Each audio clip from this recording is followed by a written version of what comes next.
జై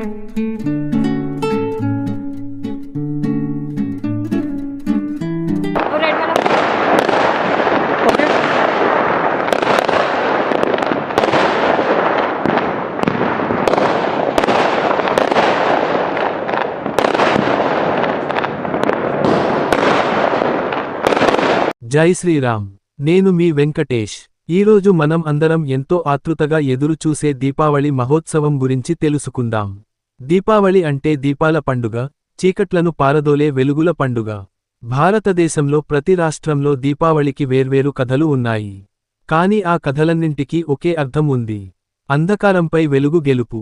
పురాణాల ప్రకారం దీపావళి రోజు శ్రీరాముడు లంకలో రావణాసురుని సంహరించి అయోధ్యకు తిరిగి వచ్చిన రోజు. ఆ ఆనందాన్ని వ్యక్తం చేసేందుకు ప్రజలు తమ ఇళ్లను దీపాలతో వెలిగించారు. అందుకే దీపావళిని రాముడి విజయోత్సవంగా కూడా జరుపుకుంటారు. ఇంకో పురాణ కథ ప్రకారం సముద్ర మథనంలో లక్ష్మీదేవి క్షీరసాగరంలో నుండి అవతరించింది. ఆ రోజు కార్తీక అమావాస్య. అదే దీపావళి రోజు. అందుకే దీపావళి రోజున మనం మహాలక్ష్మీ పూజ చేస్తాం. లక్ష్మీదేవి ఐశ్వర్యం, ధనం, శుభం ఇచ్చే దేవత. ఆమె సకల సమృద్ధి స్వరూపిణి. ఆమె మన ఇళ్లలో, మన హృదయాల్లో వెలుగులా నిలవాలని అందరం కోరుకుంటాం. ఒక పురాణం ప్రకారం లక్ష్మీదేవి ఏ ఇంట్లో శుభ్రత, పూజ, సత్సంకల్పం ఉంటే అక్కడే నివసిస్తుంది. అందుకే దీపావళి ముందు రోజుల్లో మనం ఇళ్లను శుభ్రం చేస్తాం, కొత్త వస్త్రాలు ధరించి పూజ చేస్తాం. దీపావళి రోజున పూజ చేయడం అంటే కేవలం కొవ్వొత్తులు వెలిగించడం మాత్రమే కాదు.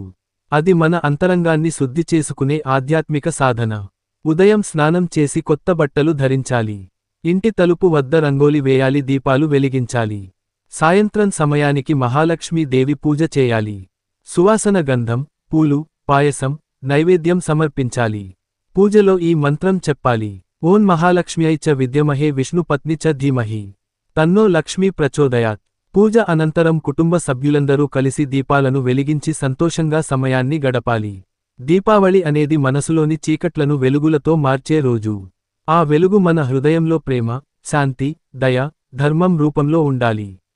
ఈ దీపావళి మీ జీవితంలో సంతోషాల వెలుగులు నింపాలని, లక్ష్మీదేవి కటాక్షం మీ కుటుంబానికి సకల సంపదలు ఇవ్వాలని, మీ వ్యాపారాలు అభివృద్ధి చెందాలని, మీ మనసులోని కోరికలు నెరవేరాలని మనస్ఫూర్తిగా కోరుకుంటున్నాను. మీ భక్తి ఛానల్ వెంకటేష్. ధన్యవాదాలు. జై శ్రీరామ్. జై మహాలక్ష్మి.